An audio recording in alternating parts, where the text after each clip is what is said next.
Hello, and welcome to this week's Profit Maximizing Moment. This show is dedicated to helping business owners dramatically improve their bottom line with our weekly profit maximizing tips that you can use now.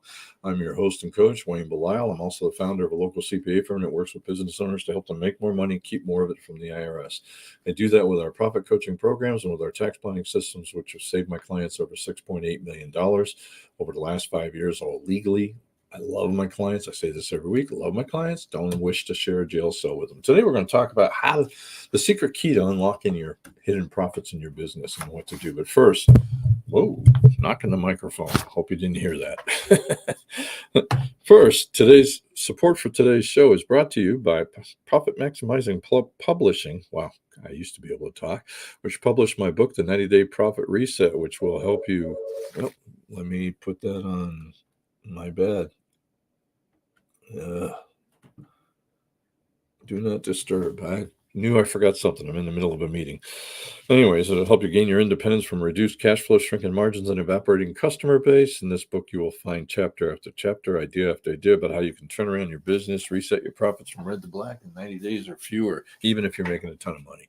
Hey, that book is still, I think it's $20 for the hardcover. If you're like me and you find a book you like, you can write it. There's a lot of good information in it, but on Kindle, I think it's like $4, $5 something. So even there, look, what we're talking about today is a secret key to unlocking your business. And okay, I'm going to start off. Don't hang up. Listen to what I'm about to say because I can hear it now. How I'm basically talking about how spending 15 minutes or 30 minutes a week or a month, I would say weekly, but monthly at a minimum, reviewing 5 accounting reports will increase your profits tremendously. Look, I get it. That's your accountant's job. There's a quote I like. Nothing is interesting if you're not interested. Helen McInnes. But the last thing most business owners are interested in is spending some quality time with their accounting records. In fact, I often joke that business owners all have ADD. They have so many hats to wear that reviewing their books often loses out to selling products, producing their products, delivering their products or services, and collecting from their customers, obviously. But here's the key. Highlight this, if nothing else. Successful business owners truly understand that accounting is the language of their business and that reviewing their accounting records on a regular basis is a major part of increasing their business profits, sales, and cash flows. Business, though, is not a game of numbers, all right? It's a game of human behavior. In particular, business owners' behavior, okay? Good accounting data gives us a scorecard to measure our behavior and its effects. There's a guy I used to follow, Casey Truby, called himself the Lonesome Cowboy, and a marketing expert called it the 5-minute book. So I call it the daily scorecard. But we both agree that it's a vital tool for achieving success. And it's your 15-minute reports, whatever. So what are these reports? Well, first, the daily profit and loss. Review your income statement at least weekly in order to identify what is working and what isn't working. You want to identify where you should focus your limited resources and time.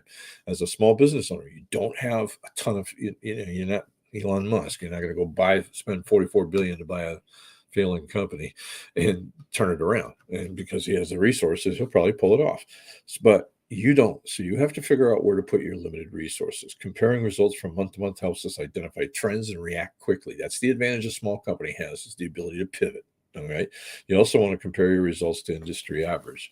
We have a program that helps us do that for our clients when we do that at least once a year with the tax return. Second thing you want to do is sales reports by product and by customer. Okay, I know I said 5, but those technically are 2 different ones. Sales reports by customer with related costs and profits help us identify our most profitable customers and products. With this report, you identify who your best clients are, make sure you focus on giving them excellent service, and look for opportunities to sell them more. Remember, your best customers already know you, love you, and trust you. This makes them the easiest customers to sell additional products or services to. I had a client who just asked for this year's sales versus last year's sales by customer.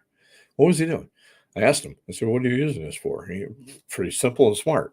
He'd look at it and see if he had a new customer that hadn't bought from him the prior year. He'd make sure he contacted them and see what their needs were and see if he could help them buy more. If he had a customer that bought from him last year that didn't buy this year, he called them to see what's up. Because a lot of times you could, they just Believe it or not, customers forget about you.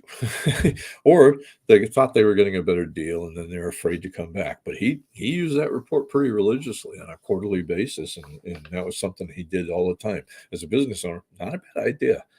Third report is accounts receivable. The most common cause of cash flow problems is the failure to keep collections under control. A daily review, or that's a little much. A weekly review at truthfully monthly at a minimum. Weekly is a little better.